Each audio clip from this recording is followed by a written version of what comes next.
Hello friends, welcome to my channel fresh tech. ఈ రోజు మనం రియాక్ట్లో కండిషనల్ రెండరింగ్ గురించి తెలుసుకోబోతున్నాం. కండిషనల్ రెండరింగ్ అంటే ఏంటంటే మనం ఒక కండిషన్ని బేస్ చేసుకుని మన కాంపోనెంట్ని రెండర్ చేస్తాం అనమాట. ఓకేనా? If the condition is true మనం ఒక కాంపోనెంట్ని రెండర్ చేస్తాం. If the condition is false మనం వేరే కాంపోనెంట్ని రెండర్ చేస్తాం. ఫర్ ఎగ్జాంపుల్ ఇప్పుడు నేను అమెజాన్ వెబ్సైట్ ఓపెన్ చేస్తాను. అమెజాన్ వెబ్సైట్లో మనం ఫస్ట్ లాగిన్ అవ్వకపోతే ఏమవుతుంది? ఇక్కడ సైన్ ఇన్ అని చూపిస్తుంది. చూసారు కదా? ఓకే. చూసారు కదా! ఇక్కడ సైన్ ఇన్ అన్న కాంపోనెంట్ బటన్ అనేది చూపిస్తుంది. ఒకవేళ మనం సైన్ ఇన్ అయితే ఏం చేస్తుంది? మన యూజర్ యొక్క డీటెయిల్స్ కాంపోనెంట్ అనేది చూపిస్తుంది. ఓకేనా? అంటే మనం లాగిన్ అయితే ఒకటి, లాగిన్ అవ్వకపోతే ఒక కాంపోనెంట్ అనేది డిస్‌ప్లే చేస్తుంది. ఎలా అంటే ఇక్కడే మనం కండిషనల్ రెండరింగ్‌ని యూజ్ చేస్తాం అన్నమాట. సో, ఇప్పుడు మనం ప్రాక్టికల్‌గా చేద్దాం.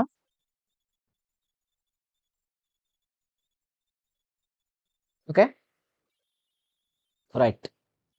దీనిలో మనం కండిషనల్ రెండరింగ్‌లో మనం 4 టైప్స్ ఉంటాయన్నమాట. ఓకే. 4 అప్రోచెస్ ఉంటాయి మనం కండిషనల్ రెండరింగ్ చేయడానికి. సో, ఫస్ట్ వన్ వచ్చేసరికి ఇఫ్ ఎల్స్. ఓకే. సో, ఇక్కడ రాస్తాను. ఫస్ట్ వన్ వచ్చేసరికి ఇఫ్ ఎల్స్ అనమాట. ఓకే. అండ్ సెకండ్ వన్ వచ్చేసరికి element variables. Okay. And third one వచ్చేసరికి ternary conditional operator. Okay.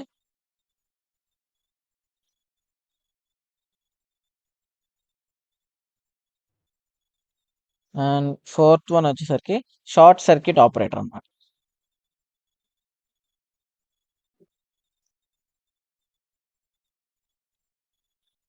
Okay. So, మనం ఈ 4 అప్రోచెస్ యూజ్ చేసి మనం కండిషనల్ రెండరింగ్ అనేది చేయొచ్చు. ఓకేనా? ఇప్పుడు ఒక్కొక్కటి తెలుసుకుందాం. ఫస్ట్ ఇఫ్ ఎల్స్ గురించి తెలుసుకుందాం. ఓకేనా? సో, ఇక్కడ నేను ఒక వేరియబుల్ ఇస్తాను. ఓకేనా? ఈస్ లాగ్డ్ ఇన్ ఫాల్స్ అని ఇస్తాను. ఓకేనా? అంటే లాగిన్ అనేది అవ్వలేదని. ఒక వేరియబుల్‌కి ఈస్ లాగిన్ అనేది ఫాల్స్ అని ఇస్తాను. ఓకే. ఎప్పుడైతే ఇఫ్ ఈస్ లాగ్డ్ ఇన్ ఒకవేళ యూజర్ అనేవాడు లాగిన్ అయ్యాడనుకోండి, అప్పుడేమి రిటర్న్ చేస్తానంటే నేను రిటర్న్ h1లో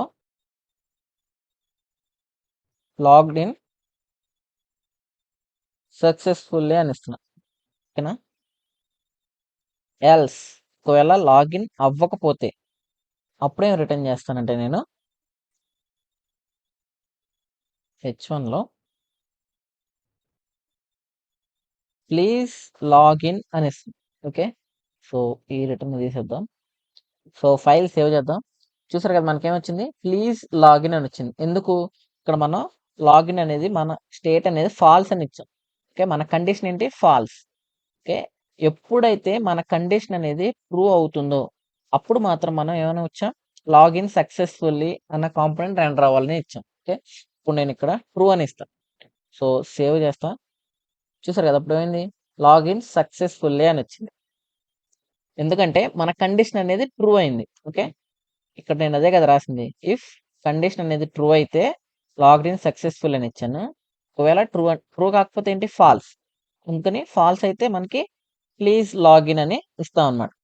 ఒకవేళ కాంపోనెంట్ ట్రూ అయితే లాగ్డ్ ఇన్ సక్సెస్‌ఫుల్లీ అన్న కాంపోనెంట్‌ని రెండర్ చేస్తున్నాం. ఒకవేళ కండిషన్ అనేది ఫాల్స్ అయితే మనం ప్లీజ్ లాగిన్ అన్న కాంపోనెంట్‌ని రెండర్ చేస్తాం. ఓకే. ఇది ఇఫ్ ఎల్స్ అన్నమాట. రైట్. ఓకే. ఇప్పుడు మనం ఎలిమెంట్ వేరియబుల్స్ గురించి తెలుసుకుందాం. ఎలిమెంట్ వేరియబుల్స్ అంటే ఏం లేదు. ఫస్ట్ మనం ఒక వేరియబుల్‌ని డిక్లేర్ చేస్తాం. ఓకే. ఇఫ్ మనొచ్చిన కండిషన్ ఏంటి? ఈజ్ లాగ్డ్ ఇన్ అన్నమాట. సో, మనొచ్చిన కండిషన్ ట్రూ అయితే మనం ఏం చేస్తున్నాం? ఈ మెసేజ్ అన్న వేరియబుల్ డిక్లేర్ చేసాం కదా! ఆ వేరియబుల్‌కి మనం ఒక ఎలిమెంట్‌ని డిఫైన్ చేస్తాం. ఓకే. సో, నేను h1 అన్న ఎలిమెంట్‌ని ఈ మెసేజ్ అన్న వేరియబుల్‌కి డిఫైన్ చేస్తాను. ఎప్పుడు? లాగిన్ అయినప్పుడు. ఇప్పుడేం కనపడాలంటే లాగ్డ్ ఇన్ సక్సెస్‌ఫుల్లీ అని కనపడాలి. ఓకే. ఎల్స్ లేకపోతే అంటే లాగిన్ అవ్వకపోతే అప్పుడేమవ్వాలి మెసేజ్ అనేది? సారీ. h1 ప్లీజ్ లాగిన్ అని రావాలి. ఓకే. ఇక్కడ మనం ఏమైనా రిటర్న్ చేస్తున్నాం మన బ్రౌజర్లో కనపడడానికి లేదు. సో మనం ఇక్కడ రిటర్న్ చేయాలి. ఏమి రిటర్న్ చేస్తాం? h1 ట్యాగ్లో మన మెసేజ్ మనం క్రియేట్ చేసాం కదా మెసేజ్ వేరియబుల్, ఆ మెసేజ్ని ఇక్కడ డిఫైన్ చేస్తాం. ఓకే. సో h1 కాదు div1 పెట్టుకుందాం. h1 పెట్టుకుంటే ఈ h1 ఆ h1 రెండు h1 కలిసి చాలా పెద్ద సైజ్ వచ్చింది. సో మెసేజ్ అని పెట్టుకుందాం divలో. ఓకే. లాగ్డ్ ఇన్ సక్సెస్ఫుల్ అని వచ్చింది. ఎందుకు? మనకి ఇక్కడ కండిషన్ ట్రూ కాబట్టి. ఓకే. ఒకవేళ కండిషన్ అనేది ఫాల్స్ అయింది అనుకో, ఇప్పుడు మనకి చూసారు కదా ప్లీజ్ లాగిన్ అని వచ్చింది. ఎందుకు వచ్చింది? ఇక్కడ మనకి కండిషన్ అనేది ఫాల్స్ కాబట్టి. ఓకే. మన ప్రీవియస్ దానికి అంటే మన ఇఫ్ ఎల్స్ కి ఈ ఎలిమెంట్ వేరియబుల్స్ కి డిఫరెన్స్ ఏంటంటే, ఇందాక మనం డైరెక్ట్ గా ఈ ఇఫ్ ఎల్స్ లోనే మన కాంపోనెంట్స్ ని రిటర్న్ చేసేసాం. ఓకేనా. కానీ ఇక్కడ మనం ఏం చేస్తున్నాం, ఒక వేరియబుల్ డిఫైన్ చేసి ఆ వేరియబుల్ కి మన కాంపోనెంట్స్ ని అసైన్ చేస్తున్నాం. ఓకేనా. అసైన్ చేసి ఆ తరువాత మనం మన వేరియబుల్ ఏదైతే మన కాంపోనెంట్స్ అసైన్ చేసిన వేరియబుల్ ఉందో ఆ వేరియబుల్ ని ఇక్కడ రిటర్న్ చేస్తున్నాం అనమాట. ఓకేనా. అర్థమైంది కదా. సో నెక్స్ట్ వచ్చేసరి టెర్నరీ కండిషనల్ ఆపరేటర్. ఓకే.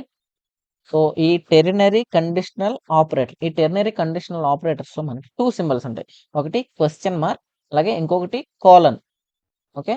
మనకి ఈ క్వశ్చన్ మార్క్ సింబల్ ఏం చేస్తుందంటే ఇఫ్ని, ఓకేనా, ఇఫ్ని డిఫైన్ చేస్తుంది. అలాగే ఈ కాలన్ ఏం చేస్తుందంటే మనకి ఎల్స్ అన్నమాట. ఓకేనా. ఇఫ్ ఎల్స్ ఇలా రాయకుండా మనం ఈ క్వశ్చన్ మార్క్ అండ్ కాలన్ ని యూస్ చేస్తాం అనమాట. ఓకే. సో చూద్దాం ఇప్పుడు మనం. ఇక్కడ నేను ఏం చేస్తానంటే ఈస్ లాగ్డ్ ఇన్ అని ఒక వేరియబుల్ డిఫైన్ చేస్తాను. దానికి ఫాల్స్ అని ఇస్తాను. ఫాల్స్ అని ఇచ్చి ఇక్కడ నేను ఏం రిటర్న్ చేస్తానంటే,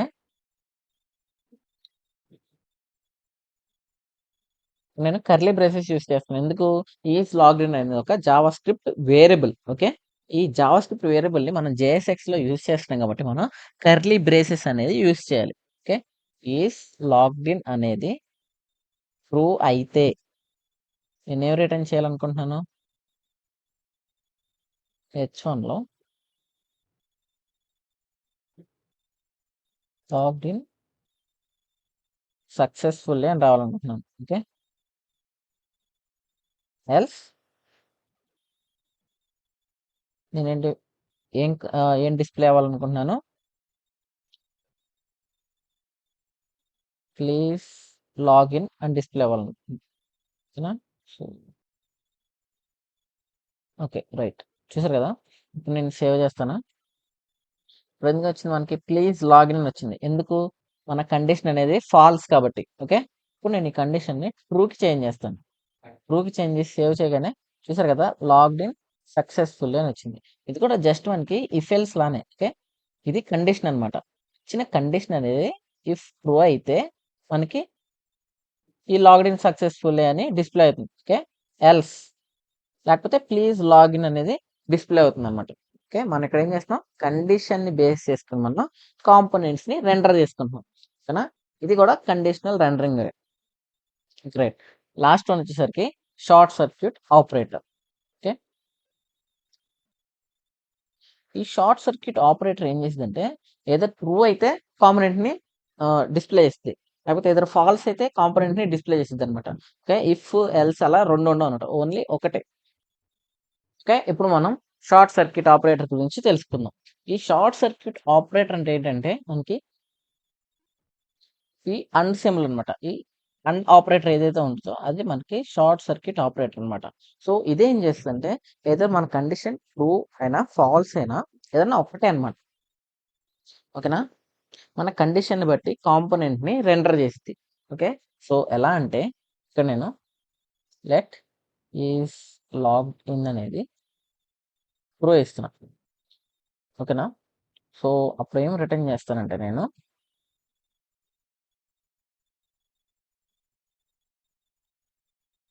ఇక్కడ కూడా కర్లీ బ్రేసెస్ యూస్ చేస్తున్నాను. ఎందుకంటే మనం ఈ ఈజ్ లాగ్డ్ ఇన్ వేరియబుల్ ని యూస్ చేయాలి కాబట్టి.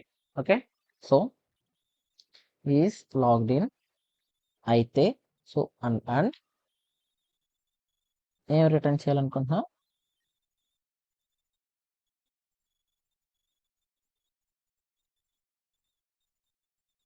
Logged in successfully. Okay, so save చేద్దాం.